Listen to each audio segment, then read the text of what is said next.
Fellow Falcoholics, what is up? Welcome to a spooky season edition of the Falcoholic Live. It's episode 306. I'm your host, Kevin. I am Falcoholic Kevin, joined by my co-host, Adnan Ikic. He's at Say Which Way. Adnan, welcome back to the show. I hope it's not spooky season for the Hawks, who are actively playing. But other than the Hawks, who seem to be okay at this point, how are you doing, Adnan? I'm doing well. I did not get the memo that we were dressing up today. I just showed up and there was no memo. There was none. Yeah, I remembered like minutes before the show that Mark and I had joked about me dressing up when he came on like months ago. And I was like, oh, wait, I should throw it on because I already got it out, for tomorrow. So I threw on the top layer of my very complicated costume for you fine folks tonight. But no one else was expected. No one else was told to dress up. So, they're off the hook. They're not like bah humbugging this Halloween episode or anything like that. So. Yeah, I just showed up and you were looking like that. And I'm like, oh, well, it's not what Kevin normally dresses like. Normally, yeah. I gotta sneak like a Falcons logo into this somewhere. But yeah. That's a day 3 of the draft look, but yeah. No. That's why I take the hood off is for day 3. But yeah, welcome in, of course, with us, Marc Raimondi. He's at Marc Raimondi on the Twitter X's, whatever the hell they're calling it these days. Mark, welcome back to the show. It's been a long-awaited reunion. Happy to finally have you back. How are you doing tonight?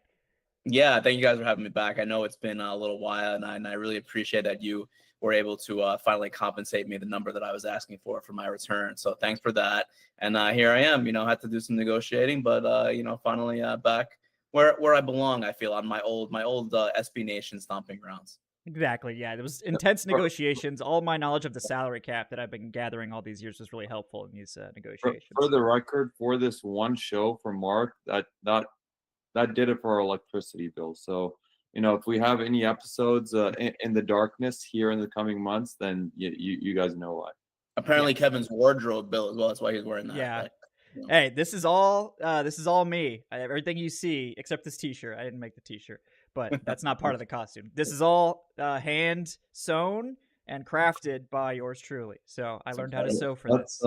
You're welcome. Dave Choate approves every single budget except for any raises for us apparently. Yeah. No, it all goes straight to the Dave Choate morning after fund. For if 2016 ever happens again, Dave has a little nest egg tucked away. That's how he survived the post Super Bowl era. So you don't blame him for that. He's been around this team long enough. He knows how to pre-plan for that stuff. But guys, welcome to the show. Thank you guys for hanging out with us here tonight on Falcoholic Live. Got a big topic tonight, a fun one, because the Falcons are in the driver's seat in the NFC South for the first time in recent memory, and it doesn't actually feel like a mirage this time, which is lovely. Falcons 5-3 have effectively a 2-game lead over the Buccaneers because they've secured the head-to-head tiebreaker. They've also more or less secured the divisional tiebreaker over the division, assuming nobody else wins out, I guess, in the division. It's looking pretty good. The Falcons are in a comfortable spot. The NFC as a whole looking a little bit shaky. There's definitely some good teams to think about, but as we approach this midpoint of the season, week 9, good opportunity to talk about how this team stacks up in this NFC and how legitimate their chances are going forward. We're going to get to that, obviously talk about that Bucs win some more, and just sort of get Mark's take on sort of the pulse of the team at this point. Before we dive in head first, I want to bring you guys a real quick word from our sponsor, BetOnline. Folks, basketball fans, it's that time of year again. The NBA is back. From opening tip-off to all the buzzer beaters, BetOnline's got you covered with the best odds, biggest promotions, and live in-game betting on all your favorite teams. That could include the Hawks, or if they're like, if you hate the Hawks, like it's a love-hate thing, you can also bet on them. That's probably safer than betting on a team that you like because, bets that you make with your heart, they almost never work out. So you've been warned, but at BetOnline, they've got you covered. Best odds, biggest promotions, and this season, every game matters, and BetOnline's got every stat, matchup breakdown, and even live odds to bet on during the game. Not just the NBA either. BetOnline's got odds from everything from football, MLB playoffs. While that's still going on, we'll see how much longer that lasts. I know some Yankees fans up here in New York that are sweating that one out. As well as NHL. And for the next, 8-ish or 6-ish days, if you want to get in on those political props, if you're a true DGen, you can do that as well. So what are you waiting for, folks? Head to that website today, betonline.ag, to get in on the action with America's most trusted site for online wagering. Make sure when you sign up to use our promo code BELIEVE, that's LEAV to get access to the latest promotions. Bet online, the game starts here. All right. Well, Mark, before we dive into more of the meta conversation, I know you've got, last time we talked was like May. You'd been in the building for like a total of, 3 whole days or something like that. But, curious, like your read on this team, because this is the first, year you've been around them. So you haven't been through, all the drama of the last few seasons, kind of coming in with a fresh perspective. What do you sort of think about this team from just an overall perspective? Those of us that have lived through this are a little bit skeptical, myself included, but I'm curious, what do you think about this team? 5-3 at this point, obviously have their issues, but showed some good things as well. Yeah, I mean, they're a good team, and I hesitate to kind of say more than that, because I just don't. It's one of those things where we are through week 8 and we know a little bit about the Atlanta Falcons, and we know how things can look when things are going well, but we also know how things can look when things are not going so well. So I think they're a good team. I don't know. I think they could be a great team. It's possible, but they certainly have some holes. But I think they're a team that enjoys playing together. I think that Kirk Cousins has stepped up as a leader tremendously. I think Raheem Morris has been, a good leader of men for them. I think the players really enjoy playing for him, and they believe in him and things that he's saying. And we'll see. It's there's still a lot of football left to play. Obviously, they're in the driver's seat right now in the division, as you mentioned, Kevin, and that's a positive. 5-3 is a positive. 4-0 in the division is a huge positive. They, if they don't win the division at this point, it would be a pretty big letdown. It would be a pretty big disappointment, even though we're only, 8 weeks in. But yeah, I mean, a lot of good things, some bad things, but also a lot of question marks, I would say. Yeah. And one thing I do appreciate about Raheem Morris is he's certainly not hiding from the lack of pass rush. He just kind of came out and said it, like, we're all thinking it, we're all discussing it, right? It's like, there's no pass rush happening. How long can you last, in this league without generating any pass rush? And that's obviously the big scary part. But the one thing that this team has done really well is address the quarterback position, which under Arthur Smith for 3 straight years, obviously we had Matt Ryan kind of on the downslope of his career, but still that was competent quarterbacking for whatever you think of Matt Ryan in 2021. But last 2 years, it was just, there was not enough, you can't squeeze anything else out of that passing game. Like that was a constant problem for this team. And Kirk Cousins arrives, a little bit of a slow start, very strange week 1, very strange week 1. I'm glad they pivoted away from that immediately, but ever since, this team, I think every week has made strides offensively, little things every week that we've seen them add, early complaints about Kyle Pitts isn't involved enough. He's involved now, we need to do more inside running. They're doing more inside running, like all these little things, like, so big props to Zach Robinson. But, what do you think about this offense? I know you've been around some good offenses and some bad ones, but what do you think about the way this is coming together? I think you're still asking me, right? Or not asking? Yeah. Over there. Yeah. I mean, look, I think that the offense was supposed to be the positive in this team, right? Considering the money that was invested in that in the offseason, with Kirk Cousins obviously being the top guy in terms of how much money he's making, and for the most part, it has been. He's 3rd in the NFL in passing yards right now, so that's a positive, right? Drake London is tied for 4th in the NFL in receptions right now. Very positive. We've seen Kyle Pitts come on the last 3 or 4 weeks, which is a huge deal, I think, for this offense. And when they're able, depending on the situation, they've been able to run the ball with Bijan Robinson and Tyler Algier, who I think have, correct me if I'm wrong, but I think they're one of the best running back duos in the entire NFL right now. And I think a case can be made that they are the best. It's just a matter of, the Falcons actually getting a lead and being able to run the ball in the second half, which has been tough. A lead that's not, 1 score or less, which is what it has been. I think it's a weird team in the sense that they have the second worst time of possession in the entire NFL. And it really feels that way too when you're watching the games. It's like, this offense can look really good when they get the ball, but they have a 3 and out, and then the defense allows like this long, hour-long drive, it feels like sometimes, and maybe they only allow a field goal, but it's a long drive, right? It's the bend but don't break defense, and then the offense gets the ball back and they do whatever it is with them, but it just feels like the offense doesn't have the ball enough because they don't. So it's like when they do have the ball and when they do have the opportunities to have an advantage, they for the most part they do pretty well. They've kind of gotten over that third down issue they had in the first few weeks, and Kirk Cousins is. I've seen people say, "Oh, he's lighting up the Bucs." He's lighting up, the NFC South. Or I mean, that's just who they've been playing the last. Well, I mean, you can't change the 4 schedule. games. Right? I mean, he's gotten, he's you can see he's progressed every week, and you can't compare Kirk Cousins now to the Kirk Cousins that played against Pittsburgh or even against Philadelphia because now we're more than a year after the Achilles tear. He's more comfortable in this offense. Zach Robinson is a brand new play caller, and I think Zach Robinson will end up being an extremely good play caller in the league because he's kind of learning on the job, right? And he's made adjustments every week, and things have looked pretty good at times. So I think as a whole, you have to give the offense, a B plus, something like that, B plus, I would say.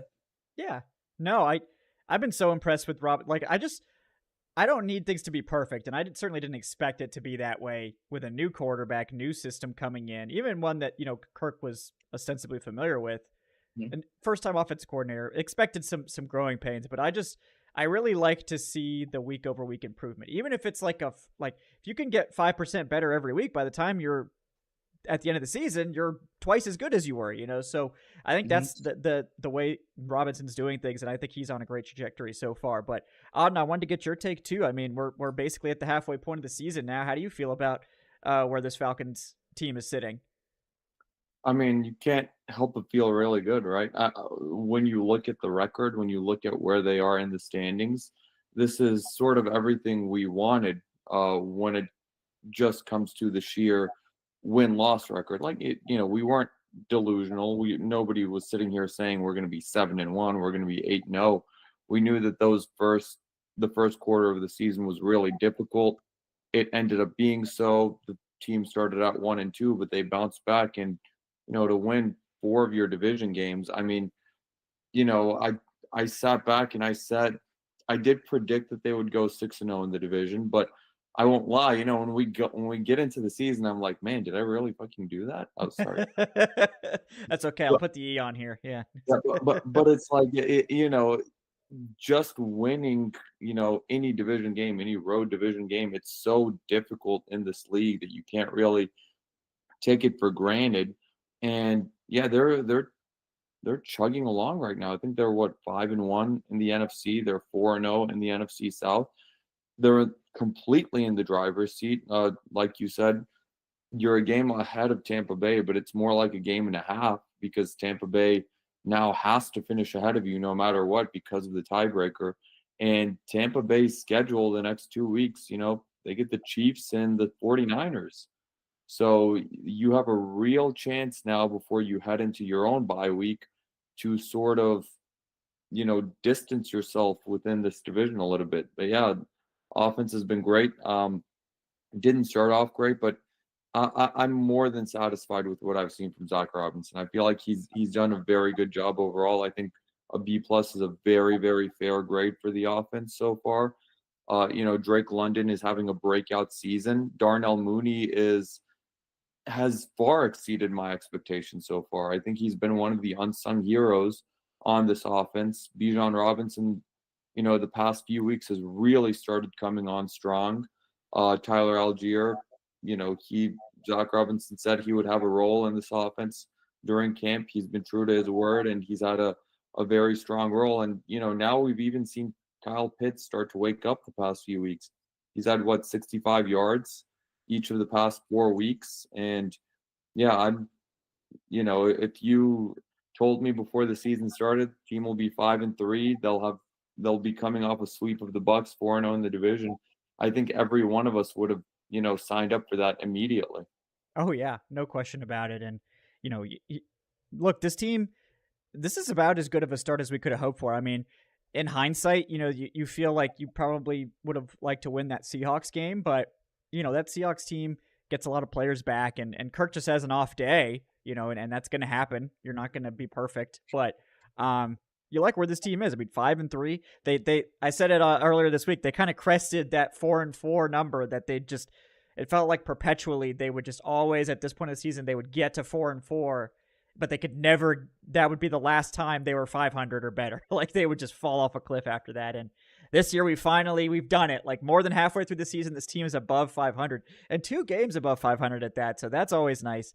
And it does feel like they've turned a corner, and it also doesn't feel as tenuous. I mean, obviously, I've complained about the way that they're winning these games being a little shaky, especially the ones earlier in the year, but it is the NFL, right? Most games are going to be one-score games.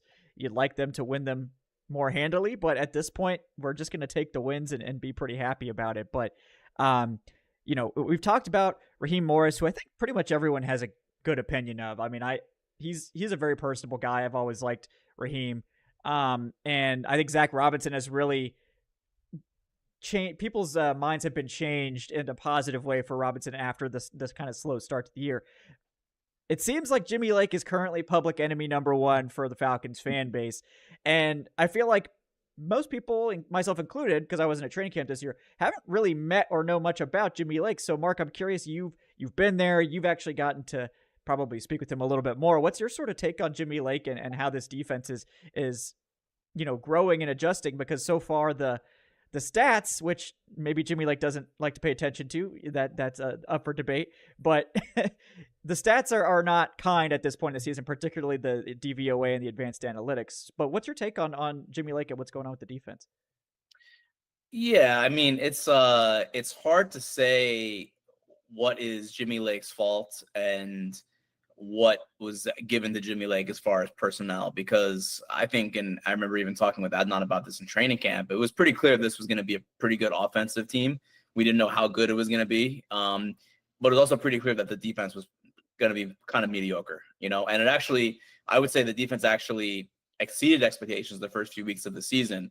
And I think, and look, I know what some of the stats say, some of the advanced stats, but I think the secondary as a whole, they've certainly made mistakes, but I think the secondary has done a really, really good job so far, considering all the stress that's on them, because this team just can't get to the quarterback. I mean, 6 sacks, through 8 weeks, the worst total in the NFL. I mean, some of the worst, pass rush win rate numbers, pressure rate.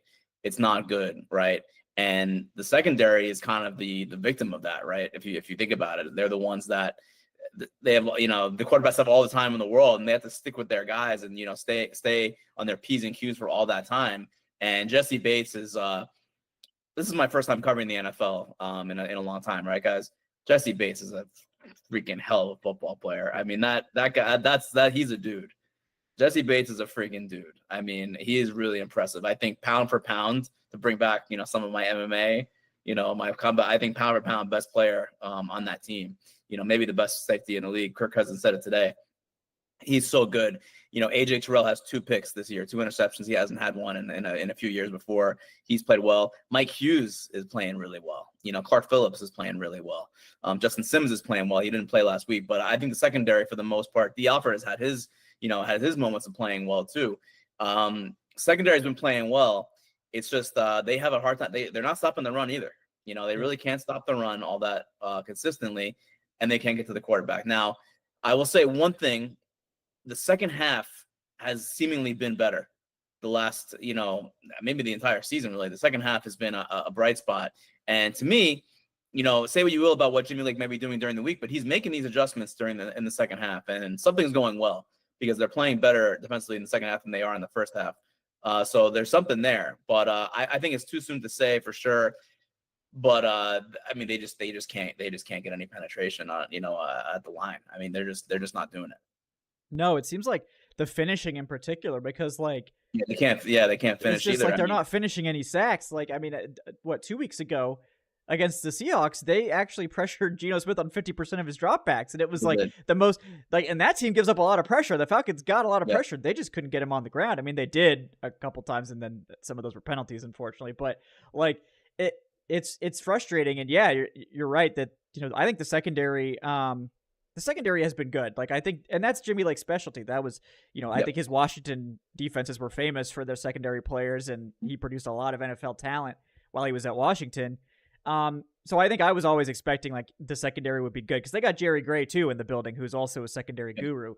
It seems like they need to get some pass rush gurus in there because that seems to be the part of the defense that's really struggling. But it's a frustrating watch because I think the scheme is very clearly trying to limit mistakes and put the DBs in a position where they aren't going to give up a lot of big plays. But it's a frustrating watch at some points.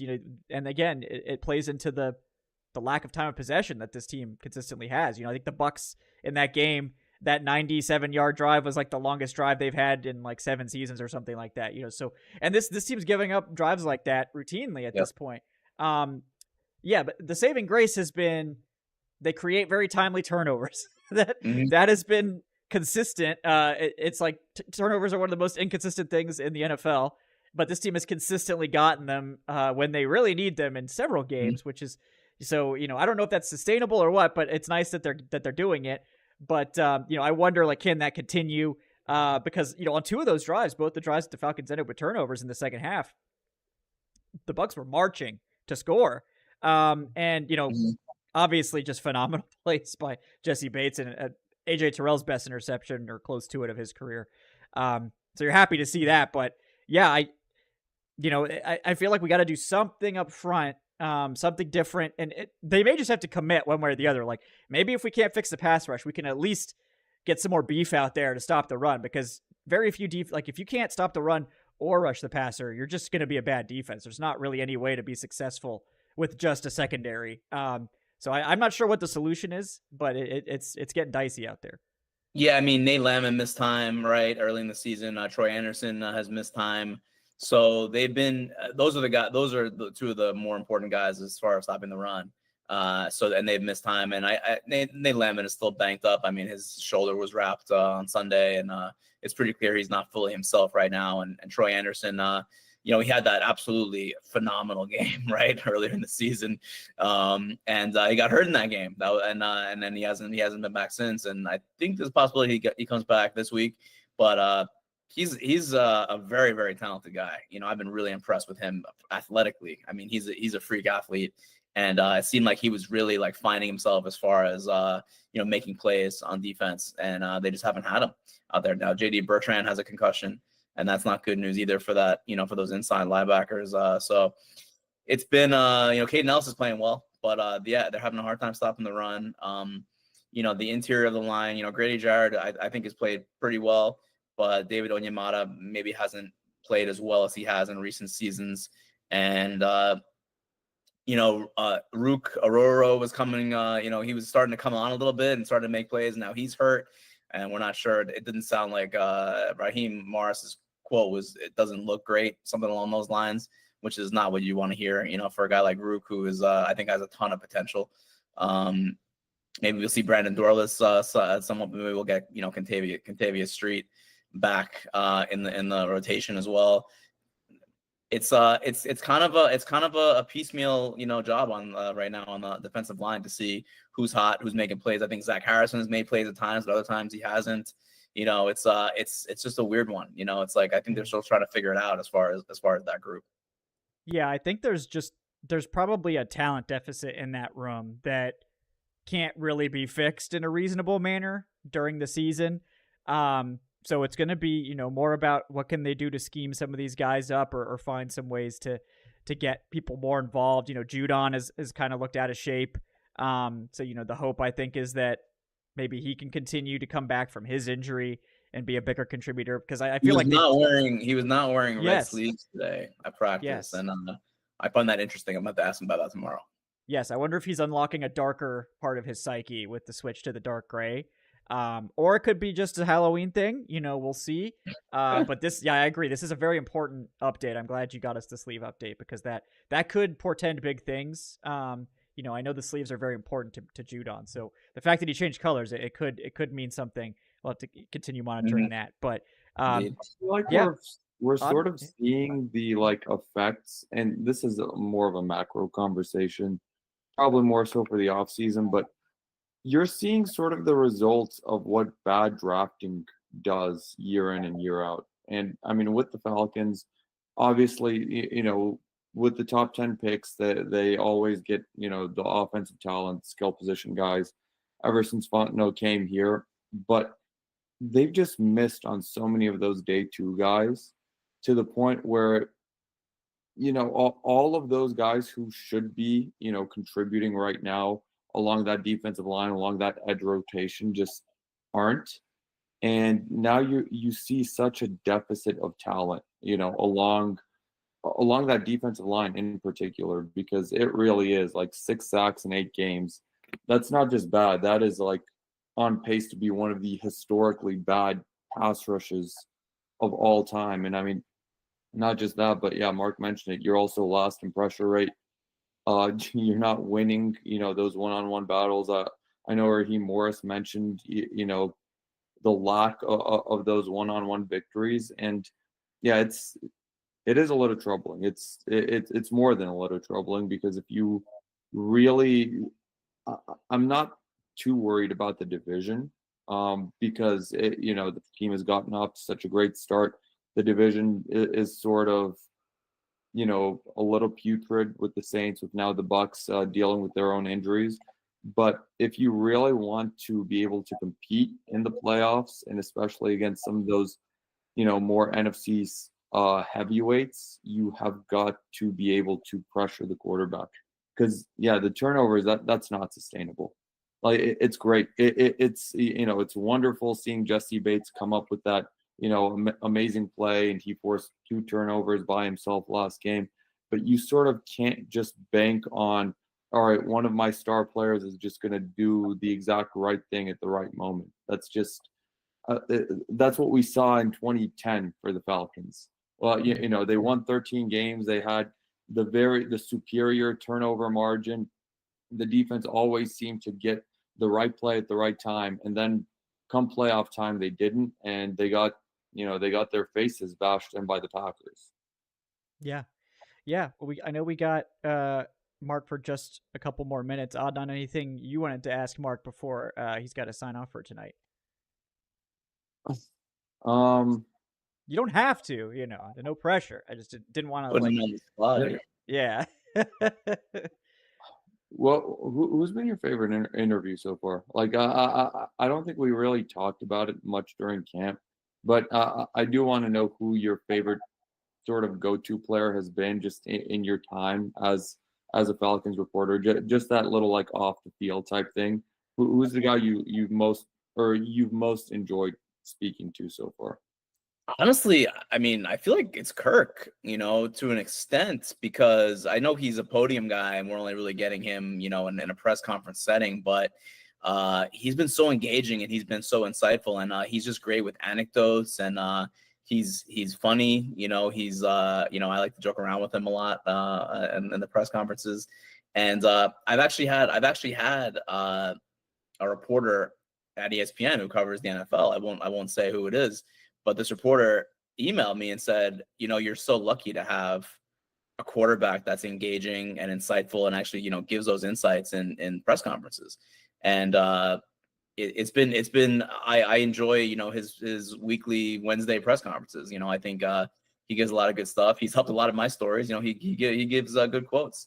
As far as like other people who, you can kind of get, off to the side in the locker room, I think Jesse Bates is awesome. I think Jesse Bates is so smart, and he's very intentional with what he says, but he's also, he can be insightful, but also like engaging and entertaining in his own way, right? He's not dry, he's not bland. Like he'll say stuff that makes sense and is true and is kind of procedural, but he'll say it in kind of like in an entertaining, colorful way. But I've enjoyed talking to a lot of the guys in the locker room.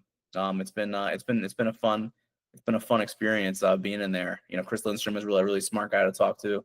Talked to him a lot just in the locker room. A bunch of guys. Talked to a lot of guys about fights. A lot of fans of fights in there.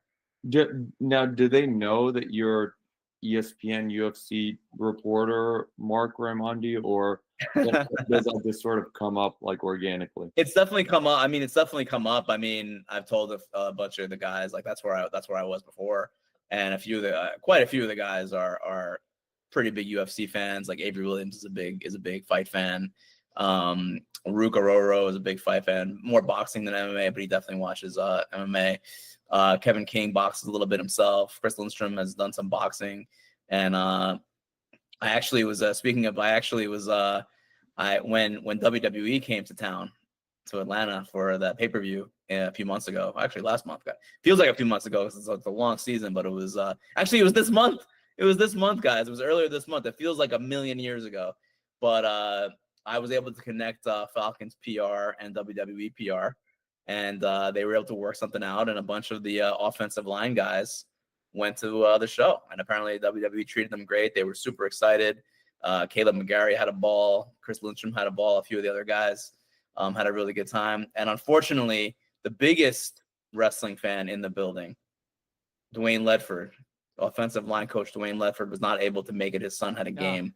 So dagger there. But I'm now trying to convince Bijan Robinson, Tyler Algier to come up with they need a nickname for their duo. I'm trying to get them to use an old school pro wrestling tag team nickname, the Road Warriors, Demolition, Hawk and Animal, Axe and Smash. I like Axe and Smash. Bijan is Axe, Tyler's Smash. I mean, that's just to me. That's pretty the good. Outfits are a little weird. They may look a little weird in the year 2024. Well, But Bijan seems to like the Road Warriors thing, so I'm trying to get Ledford on my side. I'm trying to get this through over the finish line. Yeah. I appreciate that hard work on your part there. This is, I think this is critical for the rest of the season. This is critical for how this team's going to play, over the rest of the season. They got to make sure look, Jesse Bates and the DBs have the cash out crew. We got, Kirk Cousins talking about going into people's traps. It only fits that the running backs have their own nickname and, maybe like the Drake London Darnell Mooney duo too, because they're, this is the first time the Falcons have had two top wide receivers, and basically since like Julio Roddy or Julio Calvin, it feels like. So, that maybe we can get them something going too. But I'll look into that. Yeah, that's more like we can't go too much at once. You got to spread it over the course of the season here. But Marc, really appreciate you coming on. Glad we could finally make it work, guys. He's Marc Raimondi at Marc Raimondi on the Twitters over at ESPN covering the Falcons. Marc, anything else you want to let the people know about before you sign off? That's it. I appreciate you guys having me on. Let's do it again soon. Again, I apologize for not coming on sooner. It's been kind of a crazy first few weeks of the season for me. I've had some personal issues that some of you all know about, some of you don't, but it's been a little crazy. Thanks for finally meeting my price tag, so that was helpful too. But let's do this again soon. I'll stay for the whole hour. But right now, life is lifing, and I have to go do life things. Yep, fair enough. Well, Marc, we appreciate you making the time. We will definitely get you back on soon, man. Thanks again for coming on. Thanks, guys. Appreciate it. Good to see you, Adnan. I miss your face. You too, Marc. Yeah. All right. Marc was one of my guys. Marc was one of my guys at camp. It was me, him, and Daniel Flick were the guys who tracked all of the completions for Kirk Cousins and Penix and the quarterbacks and stuff. So, it was a very, very nice guy. Very nice guy. Really looking forward. I'm really looking forward to seeing him again next camp. And it's I'll be there this time. Maybe. Yeah.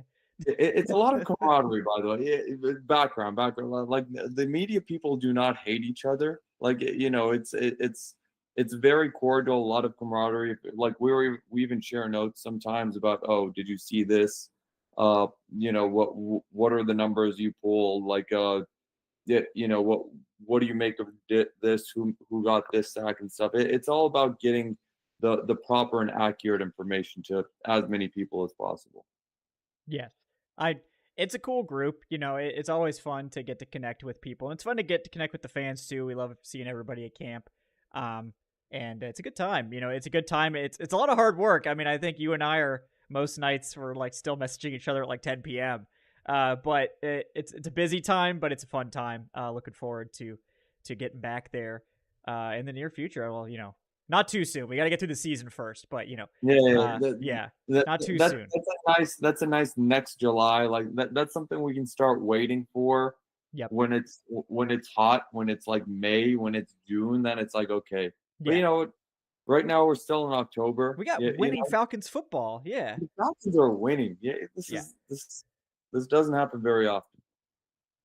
I know we had Alex Foster with a $5 donation asking, are there draft takes happening? Anyone look interesting so far? I mean, to be honest, Alex, like this team has been good enough that I haven't even done like a preliminary mock draft yet. Like just sometimes I just start like looking.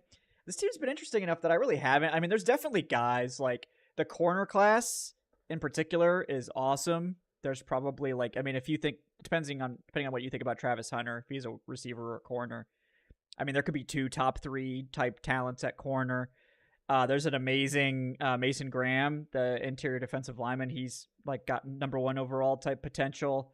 The edge class has some guys. You know, it's a deep class. It's not necessarily like a bunch of top 10 talents, but it's a deeper group. So I mean, the Falcons might be in good shape. You know, if they're picking in like the early 20s or something like that to get one of these guys. But yeah, I mean, there's definitely some talent out there. The receiver class, especially at the top, is pretty good. I know like Tataroya McMillan or whatever. He is very, very exciting. The young Mike Evans, as some call him. But yeah, it's a good class. But yeah, the Falcons like draft position is so up in the air at this point. I mean, it seems like 18 to whenever is potentially 32. what we're looking at. 8 to 32, sure. Yeah, we could take it there. So it's kind of hard, especially at this point, like to project. Like when they had top 10 picks, it was a lot easier to be like, oh, we'll just give them one of these great players. But at this stage, I haven't done too much work on it. But those are the guys that I like. I mean, yeah, it's a good year to need a cornerback if you're picking in the top 10. But yeah, those guys probably won't be available for the Falcons.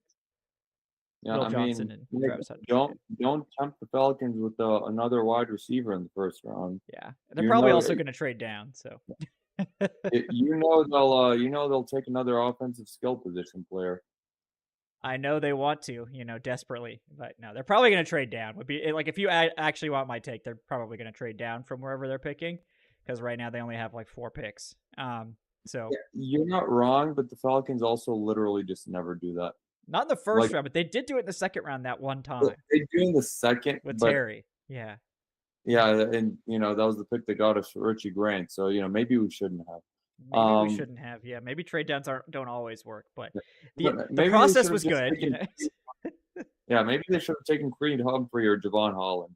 Well, we're not alone in thinking they should have taken Creed Humphrey. So no, there are people in the building. Yep. There are people in the building who seem to think so as well. Yeah. Creed Humphrey, very popular with the Falcons org. But yeah, at this point, yeah, I'm excited about this team. I'm pretty harsh on them though. I get that. I know that rubs people the wrong way. I just like it. I feel like with this Bucs game in particular, like if they had like blown that game, what would you think about this team? Like, would you think they were good or would you think they were bad? Right? Like what would like I feel like if one play, like say like Kyle Pitts did fumble that ball, which he probably did. He probably did. And it was taken off the board and just you can't really do this, but say like then you just erase that touchdown and then the Bucs win by 1 point or whatever it is or 2 points. Then what do you think about this team? Like if you would say that, oh, now I think this team's not very good, then you're picking up on exactly what I'm saying, which is like, yes, they're winning. Yes, I'm happy about that. But like, they're on the knife's edge. like many weeks now, they're on the knife's edge, and maybe that's just the way they have to win. And Kirk is clearly good at that. But it does concern me because I think this team, like, if the defense in particular could just get a little bit better, I don't think they'd have to live on the knife's edge anymore. And it frustrates me. I mean, watching this defense in particular frustrates me, but the offense fills me with hope. And honestly, like that was the problem with last year. Like this defense, they had a defense last year that kept them in almost every game, and it just didn't matter. If you'd flipped that around and the offense had been the one that was really good or just good, and the defense was bad, like you can win in the NFL with a bad defense. Teams do it all the time. You can't really win in the NFL with a bad offense. That doesn't really happen. So clearly they made the right decision investing in the offense if they only had, the option to do one or the other, but it still a little bit disappointing, I guess, is what I Yeah, would I say. mean, no, you're not wrong. Like you're not wrong at all because they they did almost also blow that game at the very end too. Like the Bucs were a few feet away from catching that Hail Mary. And it was just they were without Evans or Godwin. Like you know that if one of those guys, was healthy, it's probably a very different result.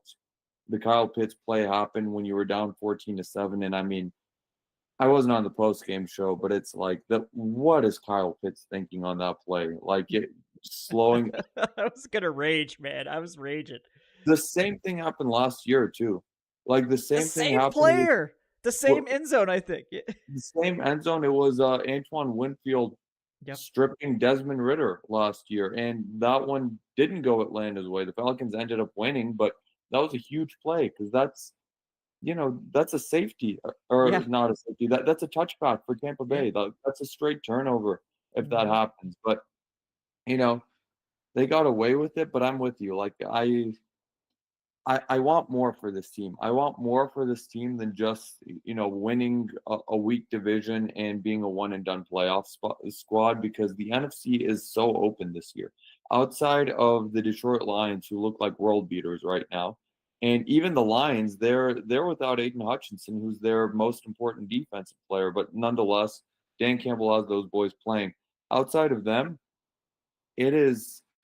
it looks really, really open in the NFC. And I mean, we'll see with San Francisco. We'll see regarding the status of Christian McCaffrey and of all the injuries that they have. That team is the walking wounded right now. So we'll see if they get healthier going into the playoffs. That's a really, really Yeah. scary team.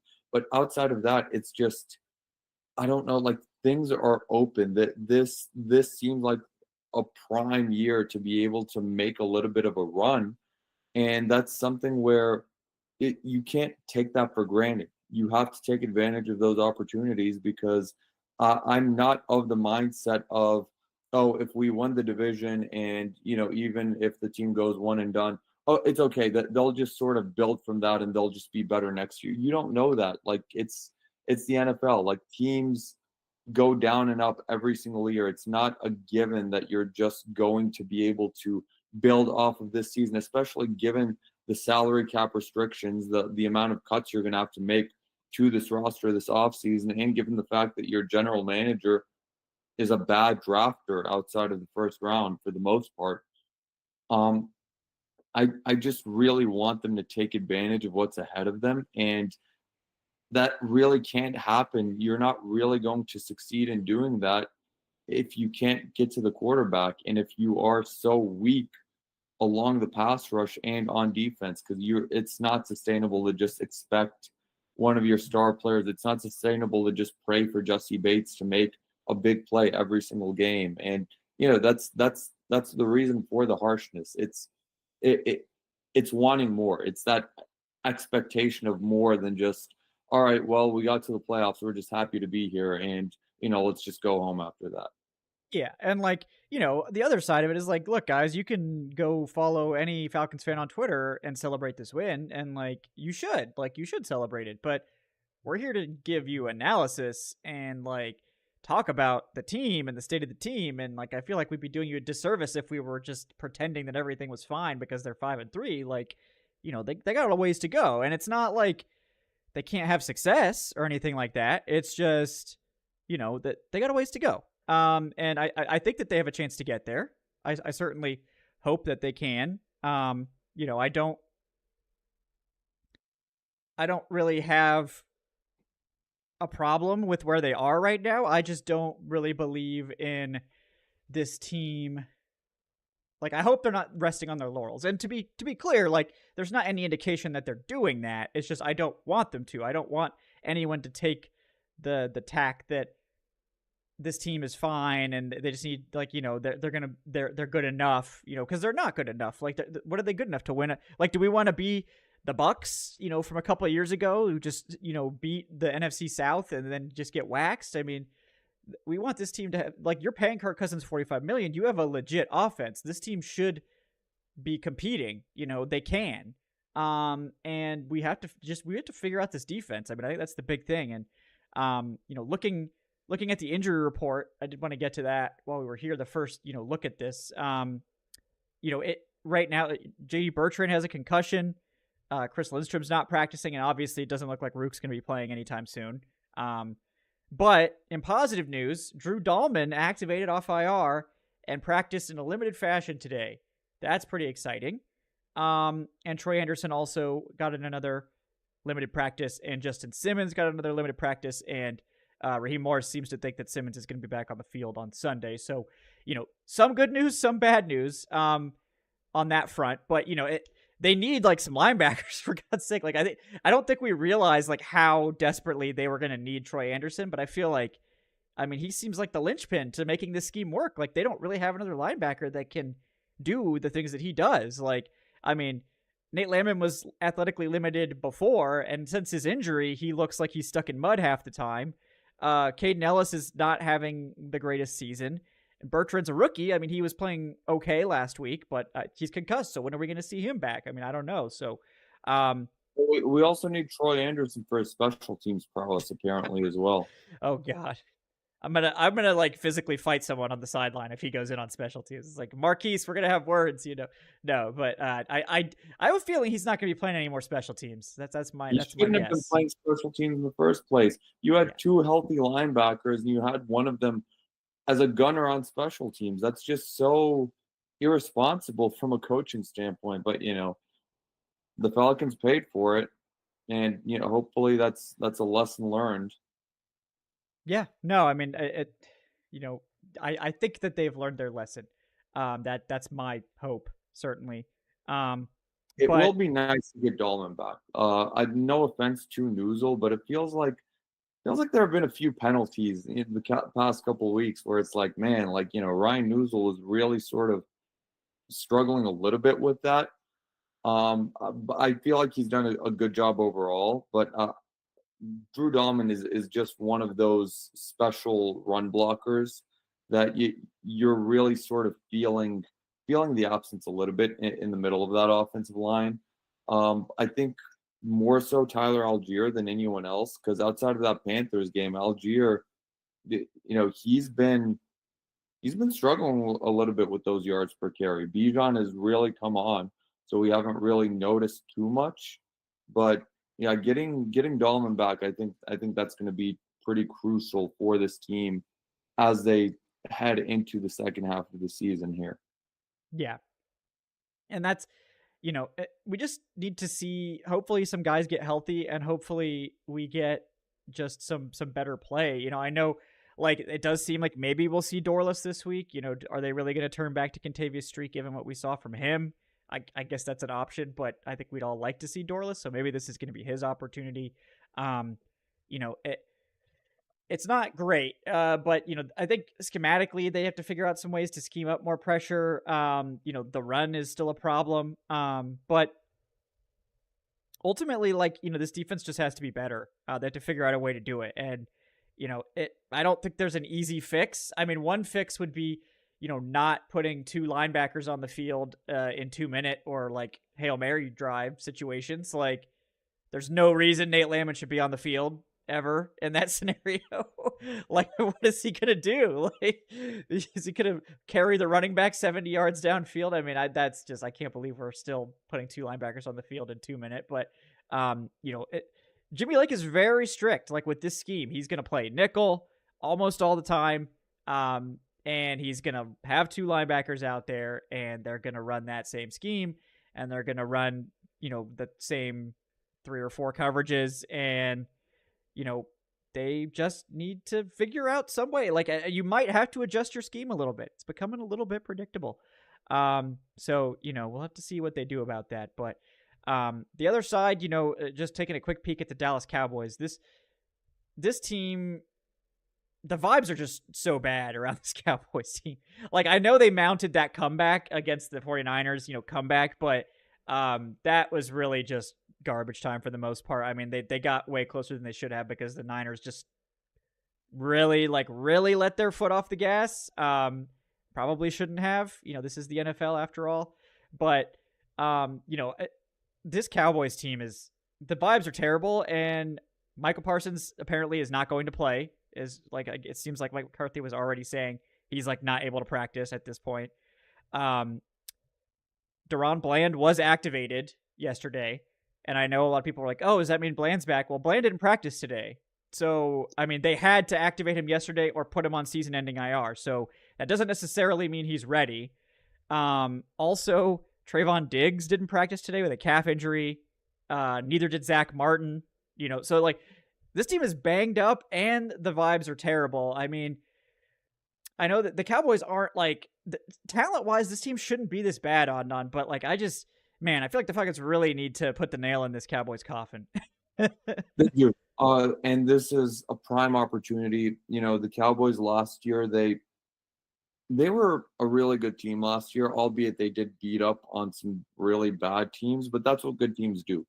And last year I think they were one of the top they were a top 3 scoring offense in the NFL, and Dan Quinn turned that defense into something really lethal over the past few years. They're really missing Dan Quinn. Dan Quinn leaving, say what you want about him as a head coach, and so far I think right now he may be the front runner for coach of the year over in Washington with what they're doing. But Quinn is a hell of a defensive coordinator. We saw it in Seattle. We saw it in Dallas. We saw it in 2016 when he took over defensive play calling for Atlanta down the stretch. And I mean, yeah, that defense has just fallen off a cliff. They are the second worst scoring defense in the NFL, right after the Carolina Panthers, who are just in a league of their own right now. The Falcons will be able to run the ball at will against this Cowboys team. They probably won't have Michael Parsons. So hopefully that means they'll be able to sort of pass the ball at will against them as well. The Falcons should have no problem scoring points in this game. Now, that being said, Dak Prescott is still a very good quarterback, even though he struggled a bit more this year as opposed to years past. CeeDee Lamb is still one of the premier wide receivers in the NFL. TBD if Rico Dowdle is going to play, but even if he does, that rushing offense isn't too great. The Falcons have to get some semblance of some pressure on Dak Prescott, because you'll sort of open the door a little bit for them if you just let Prescott have as much time as he wants in the backfield. But, overall, coming into the season, I had this game as a loss because, coming out of last year, even, the Packers playoff loss notwithstanding, the Cowboys, I think, looked like a really good team, on paper coming in this year. But, man, this really should be a game you win at home. Like, that team is reeling right now. Like, that team is really, really struggling. And, yeah, this is one of those where I think if you lose it, you're going to look back later on and be like, man, we really should have won that Cowboys game, given the state that they were in and where we were at that point in the season.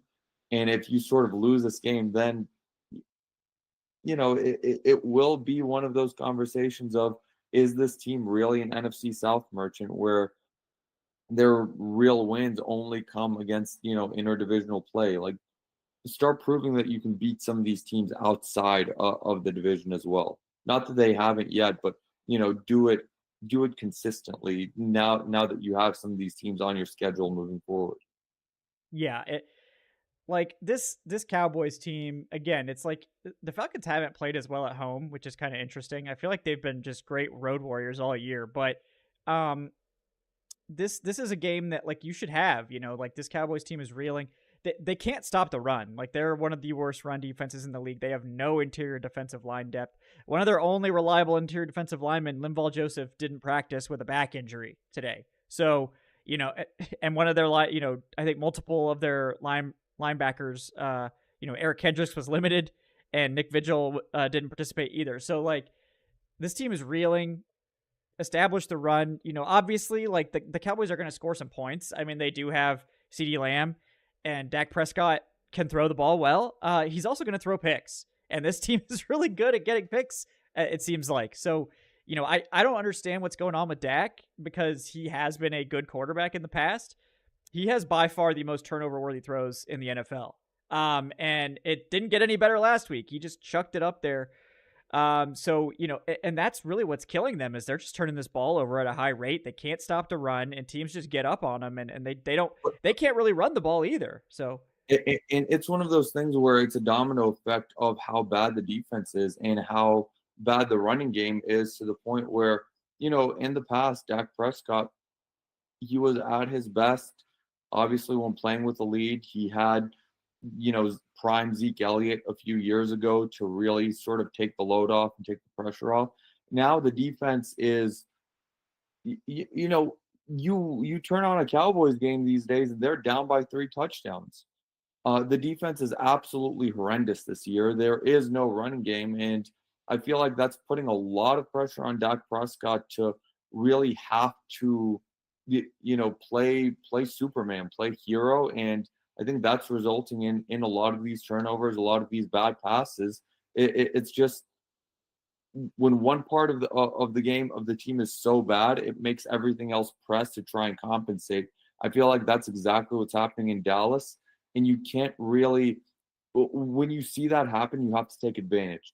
Take advantage of their terrible run defense and keep forcing them to press and keep forcing them, into those scenarios where they will make their mistakes on offense, the same way that all of Dallas's other opponents seemingly have been all season long. Yeah. I mean, they got to find a way to get this win. This is a big one. You can probably go up effectively 3 games on the Bucs if you win this week, because are they realistically beating the Chiefs? I mean, that's a tall order. Not that they can't. I mean, they beat the Lions. So it's like the Bucs have some crazy. The Bucs are capable of beating people. It's just that defense is so bad. Like, for all the bad things I yelled about the Falcons defense on Sunday, I can only imagine what the Bucs fans were yelling, because that defense was just pitiful. And yeah, it's just a big problem. But yeah, I mean, I want to close out on sort of the topic of the show. How do you think the Falcons stack up in the NFC? Like, where would you have them at this point? And what do you think sort of this team looks like in the context of this conference? Are they, a legitimate top 5 team, top 4 team, or are they just kind of on the fringe of playoffs at this point? Like, how do you sort of view this team in the context of this conference, as, weak as it kind of is at this point? I mean, I definitely don't have them in the top tier. I don't have them among the elites. Right now, probably the elite of the elite is Detroit. And I know that San Francisco's record is not good, but I attest more of that to injuries than anything else. The Niners are 4-4 right now. I think that record would be better if they had, CMC, and if they had. Obviously, Ayuk is down for the season, but Debo's been out. They had some of those defensive standouts out. If San Francisco can get somewhat relatively healthy, I still think they're the class of the NFC along with Detroit. So I would put Detroit and a healthy San Fran. Again, San Fran decimated by injuries is not the same thing, but let's just assume CMC is going to be back, because that's what all the reports are saying right now. I would have the Lions and Niners in that very top tier. And then I think the Falcons, given how good they are on offense, I would maybe put them in that second tier of that next class of NFC teams, where it's sort of a little bit of a cluster.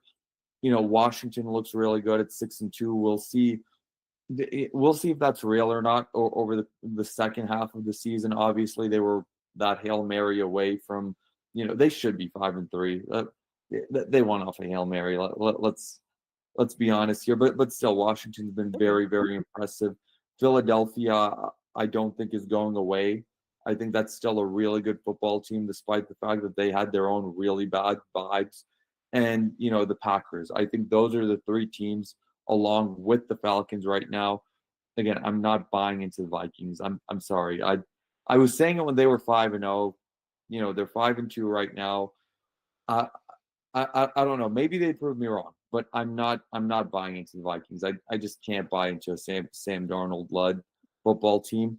But yeah, I would say the Falcons are in that second tier cluster and just that lack of being able to get to the quarterback, that's what's sort of, in my opinion, keeping them from that, elite tier.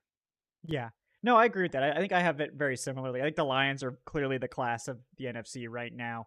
And I think the Niners, they're not there right now, but if we're projecting out when they get CMC and some of these guys back from injury, they're probably going to be up there too. They just always seem to figure it out. We've seen this team have rough stretches in the middle of the season before. And come back strong. So I don't think we can count them out. I think Washington right now really looks like the third best team in this conference. Like that, but they're inconsistent. They're a young team too, so you don't really know. That their defense played really well last week, but it's kind of underperformed otherwise. So they're honestly pretty similar to the Falcons in that they have like this offense that can be really good, that's had some down weeks, but their defense is just a big problem. I think the Falcons' defense is a bigger problem for the record than the Commanders, but. I think, like the Vikings, I feel like the Vikings earned a spot in this tier, but they're going to have to maintain it because we saw one game against the Rams, which was just like a dogfight, like crazy game where that was just a great game. The Rams were clearly firing on all cylinders. Before that, we saw a pretty concerning game from Sam Darnold. So, I think we have to see if that offense can kind of maintain what they were doing before. I think teams have kind of figured out Sam Darnold. He's going to hold the ball forever.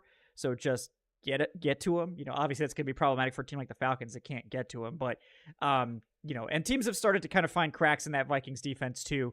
Brian Flores did such a fantastic job to open the year, but, all that blitzing, I think teams are kind of keying in on some of those tendencies and taking advantage. We saw Matthew Stafford just dice him up. So, I think if you can weather the storm against those blitzes, we'll see the Vikings struggle a little bit. But, other than that, it's just like, the Eagles, they're looking a little bit spicier, like you said. The Packers are kind of in that conversation too, of like they could be spicy. Charging along, like it doesn't matter how often Jordan Love goes down. Malik Willis just. My Malik Willis quarterback takes, they're going to come true. I can feel it. It's going to be like all of a sudden Malik Willis is the best quarterback from that class. Brock Purdy's going to fall off. Malik Willis is going to rise up. And then, there we go. It'll have taken, 6 years, but my takes will finally be true. So that's all. That's clearly all I care about. So, yeah.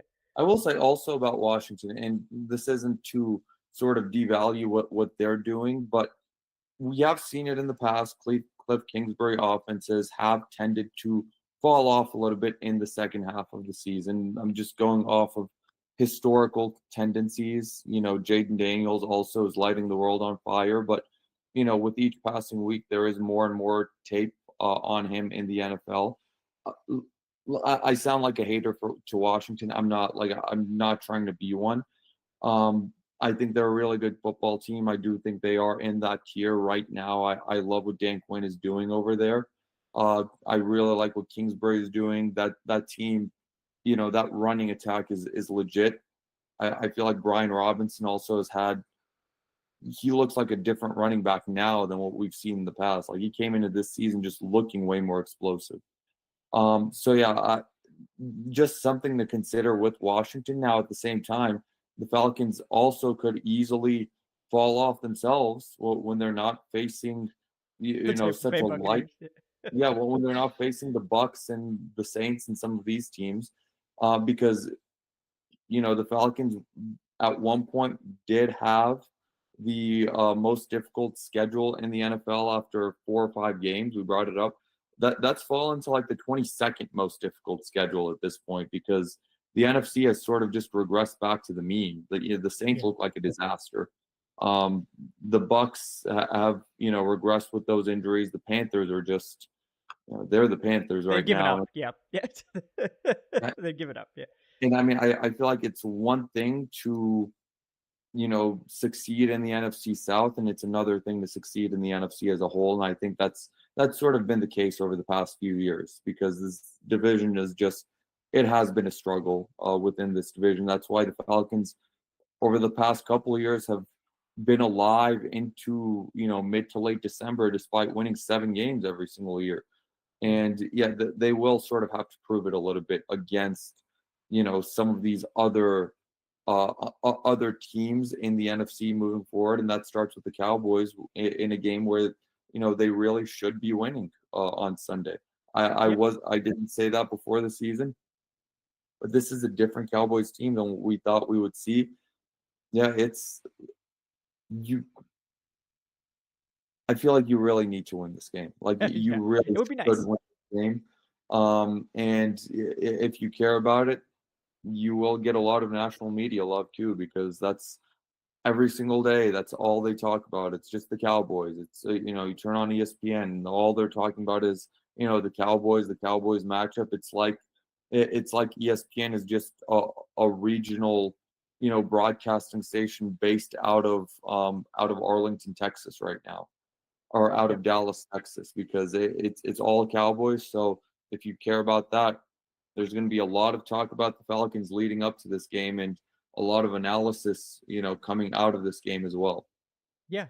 No, this is a big spot for Atlanta to not only like bury, a team that everyone's going to be watching, get this big win over the Cowboys and really take control. Like they have taken control of the NFC South, but it's like if you can start stacking wins, like this is the time where like if you can win these next two games, and get, I think if they can win 2 out of the next 3, and then before the bye they got to go to Denver, which like we know Denver's not a great team, but it's really hard to beat Denver in Denver. I mean, it doesn't matter if the Broncos suck or not. Like, and they don't actively suck right now, to be clear. Like that their defense is really good, and Bo Nix and that offense are playing okay enough with how that defense is playing. So like it would be good if you could win these next 2, sweep the Saints. That's always a requirement. So that one has to be a dub no matter what. But you win, you beat the Cowboys, you beat the Saints. It doesn't really matter what happens in that Broncos game. It's also an out of conference game. The Falcons don't win those, so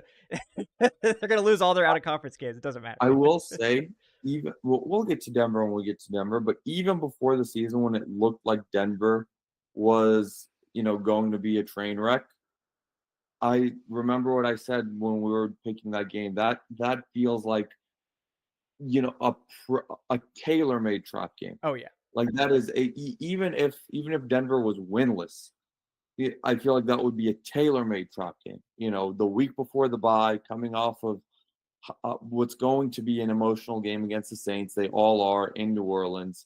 It's you have to travel out west. It's your westernmost game, of the season. A late bye week. I'm sure the players won't be able to wait to have that week off.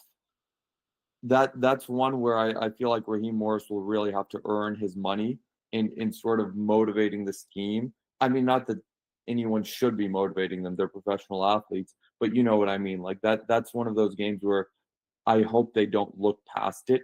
And maybe Denver being, better than we thought will help them in not looking past it.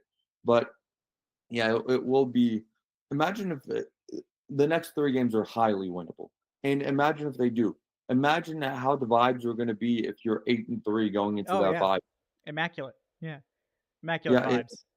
I mean, we'll be talking about punching our ticket to the NFC title game, God willing. But yeah, I mean, you win these next 3 games, you are then going to be in a conversation, not just for. I mean, the NFC South will be a given at that point, more or less, depending on what the Bucs do. I don't think they're winning the next 2 games, but you'll be in a conversation to host a divisional round game as well as the first round wild card game. You could possibly be talking about having home court advantage up until you get maybe to Detroit, depending on what happens. But this is looking very far ahead. But I'm just talking about that's the opportunity ahead of this team right now. It starts with Dallas, but these are 3 highly winnable games going into the bye week right now. Yeah, it is. And I think this team has a good chance to win at least 2 of them. And start strong with this Cowboys game, for sure. And I think you'll be in good shape. Like, I think if they could even get to 7-4, you're expecting the Bucs to probably lose their next 2. So you could realistically go into your bye 7-4 when the Bucs are like, what, 4-7? And it's like, they would be 5 they have a bye. They have a bye. Yeah. So, I think they have a bye, so they would be what, 4-6 or something. I don't know, but yeah, I don't know. Whatever it is, but like then you're effectively like 3-4 games up on the Bucs with like what 7 to play. I mean, it's not impossible to blow that. This team is known for doing things like this in the past. Not that I remember anything about that, but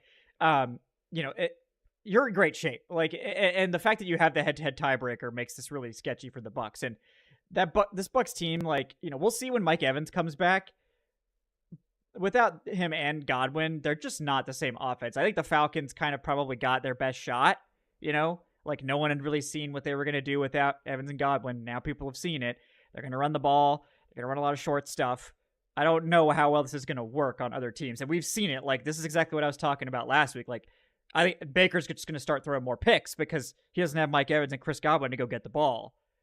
These other receivers aren't going to be able to do the same stuff. Like, and I don't think Baker's a bad quarterback, but I think he loves to take risks with the football, and it works great when you have Mike Evans and Chris Godwin to corral that ball. But they don't have anybody like that anymore. And Cade Otton can only catch so many passes, so we'll see how that plays out. But yeah, Adnan, any final thoughts tonight before we sign off? I think we covered it pretty well. Yeah. I mean, I think we talked, mostly about, we made the points that needed to be made. But yeah, it's a big one. It's a big one this Sunday. Let's go out there. Let's beat the Cowboys. To be honest, it'll probably might not feel like a home game at some points, given how many Cowboys fans will likely be in the building. But yeah, let's go out there and come out of it 6-3, heading into Hate Week in New Orleans, during what looks like a nightmare season for them. So it's nice. It's a nice change of pace for it to be a really good season for the Falcons and a really rough season for New Orleans going into that second matchup. It feels like that almost never happens these days.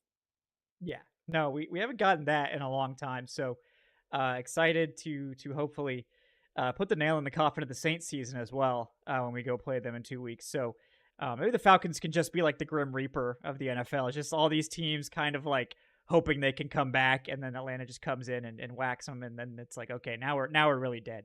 Yeah, because the Saints can afford to lose like what, 2 more games before they're out of it. I mean, they don't got a lot of chances left at this point. So it could be like if they lose this week, then the Falcons can really send them packing with that win to drop them to 8 losses. So we will see. But again, Falcons got some growing to do of their own. They got to get this defense figured out. They got to figure out some way to generate some kind of pass rush or some way to stop the run. I mean, do one or the other. You can't get away with not doing either. But as long as the offense keeps rolling and getting better, then maybe they can just cover up all those problems with the offense. Which, if you have to do that, I guess it's better than the alternative. But yeah.